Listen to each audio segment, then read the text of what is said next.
Hello, so today I want to talk to you guys today about something that was something I've been researching for both my latest art history assignment and my hobby work, and that is retail stores. That's right, I'm going to just be talking to you about retail stores.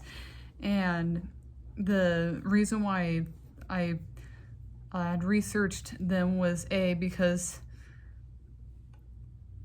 look, that's just me. I don't to pick something as odd as malls and stuff, but the other reason was just if we want to go for a more philosophical reason, anyways, is that the retail stores are just an integral part of our lives, especially as consumers. And so I wanted to evaluate them. Okay, to be honest, in the research paper, I might have just made an argument against its aesthetics. Look, okay. Retail stores over the years have gotten rather plain, and this isn't the fault of any designer or architect of it, right? And even the person I would be talking about, the person who made the aesthetic allegory, right? And that was the art style, the main reason why retail stores have gone so homogenous and aesthetics, but it's not really their fault. It's more the fault of the people and the companies, especially tech, where it started out and where it spread to. The physical locations of retail stores was that it's just kind of been abused. It's a way to say, hey, we're inclusive. We care for people. We care about people. It simulates human care, but really to the point without any real meaning behind it. Especially it's gone flat, and there's an informal name, corporate Memphis, because consumers are like, wait, this is just like a rebranding to just kind of trick consumers into thinking that you guys are being ethical and that you guys care when you really don't. And so what's funny about that, my findings, was that corporate Memphis, that Memphis part was a larger part of the Memphis group style, and that came about in the 80s. It's actually what you think of when you think of the pop culture 80s pattern, 80s art with all the bold colors and simple shapes kind of collaged together into a piece. And this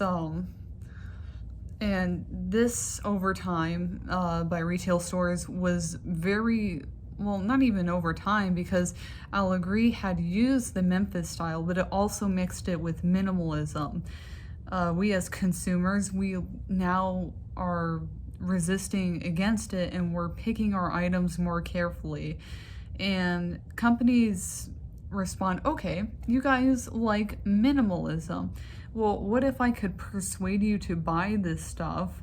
Which is kind of ironic if you think about it, but what if we persuade you to buy this stuff by having this simple packaging that makes it look practical, that is practical for us, because we're not having to pay for a bunch of fancy packaging. That one's more my theory, but it's practical looking. It's very it looks very essential to you guys, and so that's what consumers have kind of been left with as well, was this minimalism, which is good. It's especially odd combining this with the maximalist style of the Memphis group, and this was something that I had not expected. I'm like, what do you mean the Memphis group style was in the retail architecture. I was planning on making the argument that the Memphis style should be the ultimate like maximalist thing, should be the solution to this, but it wasn't, because artists very skillfully and well with a heavy dilution kind of added it into our modern art.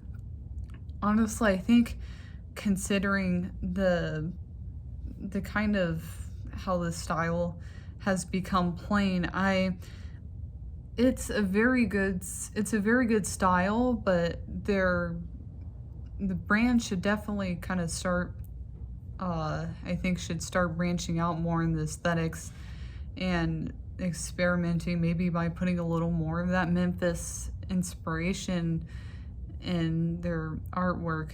But really what I had discovered with this is that this art style was a part of a larger problem of mimicking human care by companies and corporations that really don't care about the people. And this isn't really something that can be solved by like a simple art style change. But gosh darn it, if look, okay, the visual was the last thing standing, all right? If I can't change the company, we could at least make it interesting and